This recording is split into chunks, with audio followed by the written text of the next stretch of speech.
Bienvenidos, exploradores de enigmas. Los invito a que aborden esta nave que nos transportará a todos en dirección hacia los enigmas de otros mundos. Hoy, en este programa, trataremos el tema respecto de la Orden del Temple, o más conocida como la Orden de los Pobres Caballeros de Cristo, orden que hasta hoy en día representa un gran enigma sin resolución conocida alguna, y a la vez se conforma como un engranaje clave en la época medieval en Europa. Tanto el gótico de las catedrales, las leyendas de caballería, las cruzadas y todo cuanto digno de recordar ocurrió en aquellos años se encuentra bajo un sello eterno empuñado por la mano invisible del temple. Veamos. Allá por el año 1118, Hugo de Payns y sus 8 caballeros que siempre lo acompañaban llegaban a Tierra Santa después de un largo viaje por mar y por tierra. Y como dato entre paréntesis, unos años antes del arribo de estos 9 templarios a la Ciudad Santa, aproximadamente en el año 1098, Godofredo de Bouillon, mente maestra y accionaria de la Primera Cruzada, liberaba a Jerusalén de la conquista árabe. Muy poco es lo que se conoce respecto de qué es lo que hicieron aquellos 9 caballeros templarios en Jerusalén, y que nada más y nada menos, estos 9 caballeros fueron los primeros miembros fundadores de la Orden Templaria. Y luego de poco más de medio siglo, Guillermo de Tiro, una especie de biógrafo oficial de la Orden del Temple, mencionó que la misión muy aparente que estos 9 caballeros fueron a cumplir a Jerusalén era simplemente la de custodiar todos los caminos de aquel entonces y sus lugares aledaños, brindando protección a los peregrinos, historia que de seguro es bastante certera, pero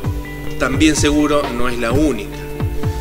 El rey de aquel entonces, Balduino I, puso toda su confianza en esa incipiente pero imparable orden que se estaba gestando con el accionar inicial de aquellos 9 caballeros pobres de Cristo, es decir, a Hugo de Payns y a sus 8 caballeros. Pero además, aquella buena impresión que el rey obtuvo de Hugo y sus hombres fue la promotora de varios beneficios hacia aquellos 9 guerreros, de los cuales uno de esos beneficios fue el de destinarles alojamiento justo sobre lo que fueron en aquel entonces las caballerizas, del antiguo templo de Salomón, ni más ni menos, lugar respecto del cual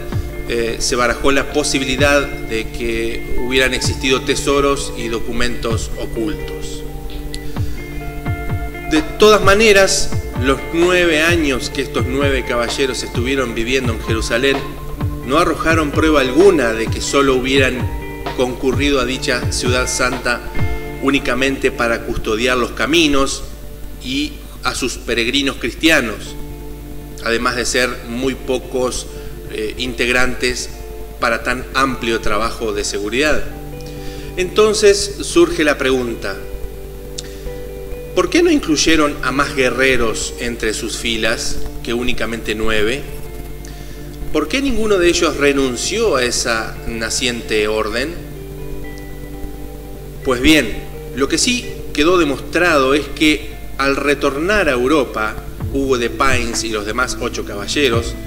fueron recibidos por las más altas dignidades tanto del gobierno monárquico de aquel entonces como del propio Papa Católico Apostólico Romano, sin dejar de mencionar los honores volcados de estos hacia aquellos 9 caballeros templarios. Y desde esa época, solamente en el lapso de medio siglo más adelante, la muy flamante Orden del Temple logró extenderse por innumerables lugares por el suelo de aquella Europa medieval, forjando su presencia por medio de castillos, templos, embajadas, granjas, innumerables granjas y un largo etcétera. Y luego de 100 años de este luminoso y productivo comienzo, la Orden del Temple se había convertido en un gran imperio que abarcaba todo lo que un imperio de nuestros días posee: una fuerte y amplia base edilicia, una economía muy poderosa y manejada en base a una irreprochable disciplina moral y ética, mediante bancos como los de hoy en día, siendo la propia orden justamente la creadora de los bancos. También contaban con un gigantesco ejército, una gran casta política y religiosa y una amplia variedad de librepensadores y personas de ciencia en cada lugar en donde la orden ponía su primer y muy digno pie. No tenían a nadie que les hiciera sombra, ni que se les comparara en relación a los aspectos recién mencionados. Pero, siempre hay un pero, ¿no? Como le sucedió y sucederá a todo imperio, o como le sucede a toda persona o estado que sobresalga por los demás, automáticamente los propulsores del odio,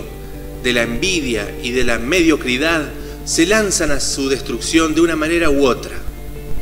Dicho y hecho, unos 2 siglos más tarde, la Orden de los Pobres Caballeros de Cristo, u Orden del Temple, fueron destruidos sin que estos opusieran resistencia alguna a tan magna barbarie. Muchos de los integrantes de la orden fueron encarcelados, torturados y hasta quemados vivos.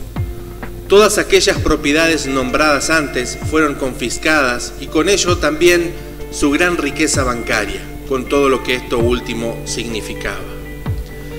Pero, ¿a qué fueron aquellos 9 fundadores de la Orden del Temple a Jerusalén? ¿Qué fue lo que descubrieron en los santos lugares? ¿Cómo se pudieron expandir con tanta rapidez? ¿Cuál era la verdadera razón de su viaje a Jerusalén? ¿Qué secretos guardaban consigo? ¿Cuál era su verdadera misión? ¿Por qué se dejaron destruir si eran el ejército más numeroso de Europa? ¿Por qué no hallaron aquellos supuestos tesoros y documentos? ¿Existe la Orden del Temple hoy en día? Mucho se ha especulado a lo largo de los últimos 250 años respecto de los caballeros templarios, como la posibilidad de que hayan encontrado nada más y nada menos que el Santo Grial, de aquella muy simbólica copa de la que el Maestro Jesús tomó el vino en su última cena. O bien, otra corriente especulativa expresa que descubrieron el Arca de la Alianza, enterrada bajo el Templo de Salomón. Pero los más escépticos, o bien posiblemente mejor informados, presumieron que aquellos originales templarios viajaron a Tierra Santa con el único objetivo de recibir un conocimiento oculto, ancestral y prohibido por la protoiglesia católica de aquel momento, y que eran poseedores de diferentes ramas del cristianismo primitivo, como los maronitas, los nestorianos, los mandeístas, los gnósticos, esenios, etc. Y agrupaciones musulmanas como los chiitas, los ismaelitas, los asasín o asisín, etc. Y por último, los cabalistas judíos. De esta manera quedarían explicados diferentes rituales iniciáticos de los templarios, los cuales incluían ritos muy similares a aquellas agrupaciones iniciáticas, ya que, por ejemplo, la característica iniciática era casi una constante en las sectas, en las protorreligiones y demás órdenes de aquellos tiempos. Todas se basaban en el esoterismo, en esa espiritualidad con uno mismo, en el intentar buscar a Dios en ellos mismos como individuos productos de una divinidad única que todo lo ha creado, sin llegar a concebirse a esta divinidad como una entidad antropomorfa, pues todo lo contrario. Pero luego de que fuera conformada la Iglesia Católica, aquella esencia iniciática esotérica quedó en el olvido, pasando a convertirse, hasta nuestros días, en una búsqueda externa, exotérica, es decir, en una búsqueda de un Dios externo a cada individuo, en intentar obtener respuestas desde este supuesto ser omnisciente y con forma humana, en lugar de obtener las mismas respuestas desde la propia divinidad omnisciente que habita en nuestro interior. Por otro lado, uno más de los supuestos verdaderos objetivos que aquella inicial orden del Temple se habría propuesto era el de dejar su sello constructivo por medio de sus creaciones arquitectónicas, mediante una especial predilección por las formas circulares y de 8 lados, es decir, octogonales, de todos sus templos y castillos, como por ejemplo lo que es la iglesia de Veracruz o de la Veracruz en Segovia, España, el castillo del Monte, etc., como la forma que podemos apreciar hoy en día de la muy conocida Cúpula de la Roca en Jerusalén, erguida por hermandades de origen árabe, y además aquel sello se aprecia en las catedrales del estilo gótico, repartidas por incontables lugares sobre la faz de la tierra. Estos caballeros, además de librepensadores, eran muy tolerantes a la diversidad religiosa y al muy enriquecedor vaivén filosófico que supieron mantener entre judíos y musulmanes. Pero, ¿qué fue lo que pasó para que desaparecieran, para que los exterminaran tan errantemente, para que los quemaran vivos en hogueras? Pues hubo uno de aquellos envidiosos, promotores de la mediocridad, recuerdan, que desató su exterminio y que fue el rey Felipe el Hermoso, el rey IV de Francia, debido a que éste acusaba a los templarios de adorar a un ícono o concepto representativo de lo que para la Iglesia Católica eran doctrinas o filosofías heréticas y por ende pasibles de castigos de todo tipo hacia quienes las practicaran, como el gnosticismo, el hermetismo y un gran etcétera de filosofías que, en lugar de ser heréticas, todo lo contrario, enaltecían al hombre hasta poder hallar dentro de él mismo a sus propios dioses, es decir, de mejorar su persona y de conocerse a sí mismo. Muchos historiadores coinciden en que el ideal que portaba la Orden del Temple era el establecimiento de una sinarquía global como una especie de único gobierno fundamentado en una triple asociación compuesta por un solo pueblo, es decir, una especie de comunidad europea de hoy en día, pero medieval, un solo monarca elegido por el resultado de los misterios más profundos de la divinidad y un único pontífice como única cabeza que debería reunir a las tres principales religiones de aquel entonces, como el cristianismo, el judaísmo y el islamismo. Entonces, con lo antedicho, se puede llegar a entender el por qué el rey Felipe IV, el Hermoso, junto al Papa Clemente V, pergeñaron y terminaron, al menos lo que se mantenía a la vista, con la Orden de los Caballeros Templarios. Y ese por qué radica en que los templarios comenzaban a atentar indirectamente y sin quererlo por medio de la futura puesta en práctica de aquellas tres unificaciones antes nombradas contra los intereses monárquicos y de la Iglesia Católica de aquel entonces. Aquella inminente reforma política, social y religiosa terminaría con los intereses del rey y su superior, el Papa Clemente V. quien representaba al catolicismo de aquel entonces. Básicamente, a lo que apuntaba la Orden del Temple era construir un solo imperio, basándose en el Oriente Islámico y en el Occidente cristiano, conformando con ello una federación de estados autónomos bajo el mando de un jefe espiritual y uno político, más una tercera autoridad suprema e invisible, o bien secreta para la gran mayoría de las personas, la cual sería el egregor de la Orden del Temple, encontrándose por encima de los jefes políticos y en lo espirituales. Y si nos remontamos hacia el año 1127 en Europa, Hugo de Payns y sus 8 caballeros fueron recibidos por el padre invisible de esa flamante orden, aquel que Dante, otro gran iniciado templario, incluiría en su obra La Divina Comedia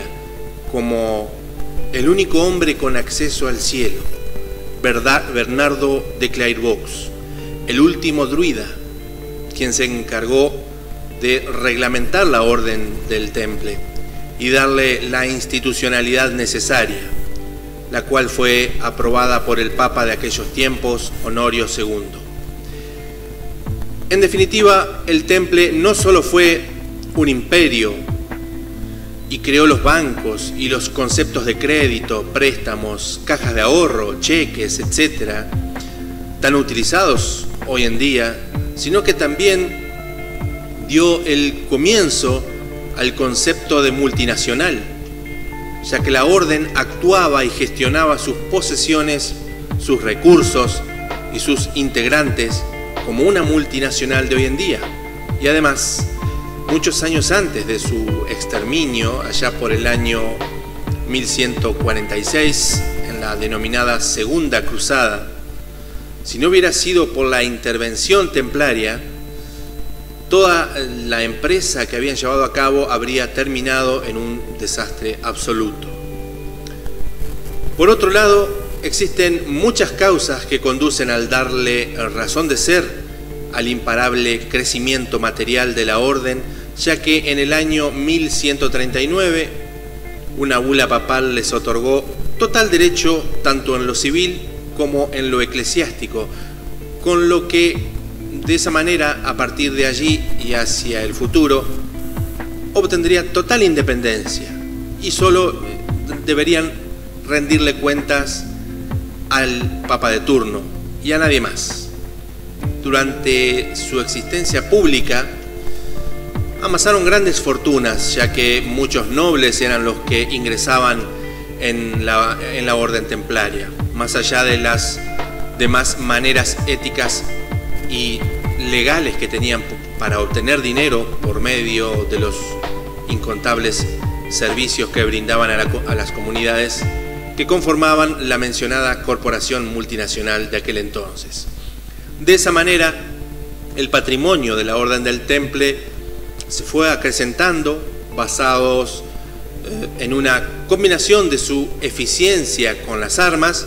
y con los números. Incluso la mayoría de los reyes de Europa, entre los que se encontraba justamente el rey Felipe el Hermoso, futuro verdugo de la orden, confiaban sus tesoros sobre el magnífico y extremadamente confiable poder administrativo del Temple. De todas maneras, la codicia del rey Felipe IV, sumado al gran poder militar de la orden, pudieron constituir las razones fundamentales en las que dicho rey se basó para que, en el año 1307, tomara la atroz decisión de exterminar a la orden y quedarse con todo el poder y las riquezas del Temple, y de otros también, ya que codiciaba a los bancos que la orden del Temple había conformado. A partir del año 1307 comenzó la acción destructiva y oscurantista del Temple, siendo arrestados en Francia cerca de 20.000 caballeros templarios, sin más explicación alguna que un inescrupuloso mandato real y a la aprobación de este hecho por parte del Papa Clemente V, quien aceptó las supuestas pruebas que el rey Felipe el Hermoso le presentó respecto de todo lo que es supuestamente condenable en que había incurrido la Orden del Temple, como la famosa herejía, rituales blasfemos contra la imagen de la cruz al momento de iniciar a los nuevos caballeros, adoración de falsos ídolos demoníacos como el misterioso Baphomet hermético, sumado esto a otras tergiversaciones o bien mentiras similares. En ningún momento de la historia siguiente a su exterminio se pudieron encontrar pruebas de tales terribles acusaciones del rey Felipe IV y el Papa Clemente V contra la Orden del Temple, sino que testimonios de miles de caballeros debieron esgrimirse bajo coacción del verdugo y bajo torturas y demás vejámenes inimaginables. Por lo tanto, luego de esto, el Papa Clemente V disolvió la orden visible en el año 1312 y sus bienes conocidos fueron confiscados. Y digo conocidos ya que nunca se encontraron los tesoros del temple. Los caballeros que lograron escapar de aquel atropello se refugiaron en España, Inglaterra y Portugal, lugares en donde se los encontró totalmente inocentes por los respectivos reyes de cada lugar. A lo largo de 7 tristes años, cientos o miles de miembros del temple fueron torturados y quemados vivos en la hoguera. Incluso el último gran maestre visible, el gran maestre número 24 de la Orden del Temple, Jacques de Molay, estuvo entre los que fueron quemados vivos en la hoguera el fatídico día 19 de marzo del año 1314. Hoy en día se puede observar frente al gran monumento gótico de Notre Dame el lugar donde el último gran maestre fue llevado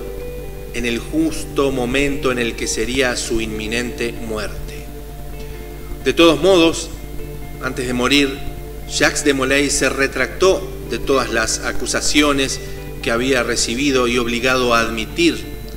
Afirmó y pregonó la inocencia de la orden e invitó a Felipe el Hermoso y a Clemente V